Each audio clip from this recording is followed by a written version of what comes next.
Bismillahirrahmanirrahim.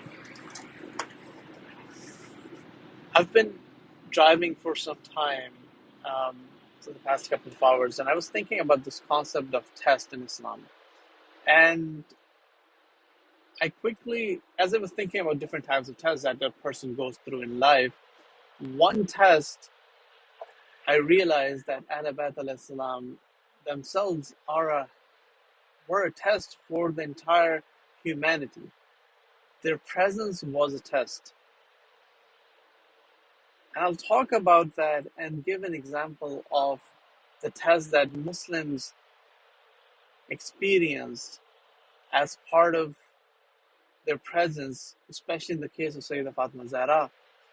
But before I go there, let me just first talk about what is a test, especially from examples from our life, because it's important to understand what do I mean by test, and what type of test do we see in our daily lives. So there are four different types of tests that I'll talk about. First test is the test that we do in school. The concepts of all four are the same, but they're different when you actually execute them. So first one is basically you study a concept or concepts in school. You're being trained on those concepts, and as you mature, as you get expertise over weeks and months, you're being tested to show your mastery of the concept.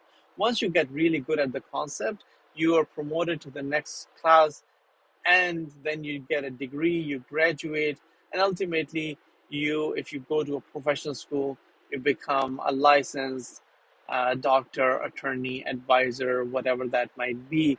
But basically you have to take these tests to show that you have learned the concepts and can implement the concepts.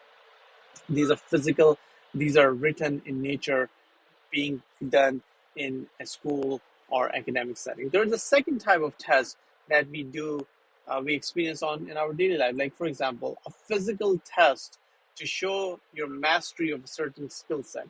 So, for example, this type of test can include like driving tests, for example.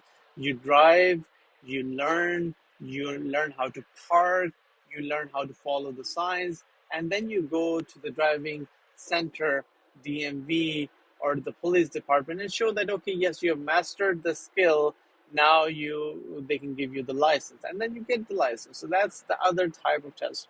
The third type of test is basically which you are being tested every single day. For example, there are certain models, certain rules, certain guidelines that have been set by the society and by Allah, and we have to follow these guidelines, these moralities. If we do not follow these guidelines, that means that we will not have, there will be consequences. So if a person sees something that is open in a store and they try to steal that, that is a test which will have its consequences. So that's kind of like the third type of test. And the fourth type of test that we do, especially when in terms of marketing and other things, especially when you're trying to test a new product, or you're trying to understand the market needs, you're trying to understand the customer needs. This is called A/B testing. You recommend A solution versus B solution and get feedback from customer. What do they want? And then whichever they like more, you go with that.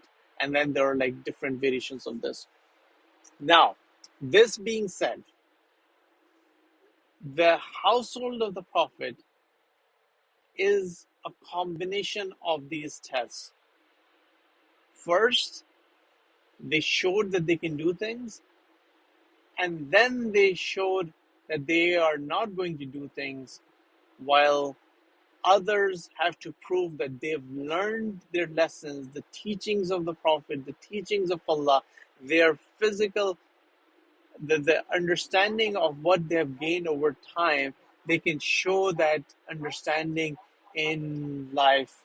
And that is an important concept that I would like to explore, especially from the concept of what happened to Syeda Fatima Zehra and the type of test that the Muslims experienced and the Muslims should have performed.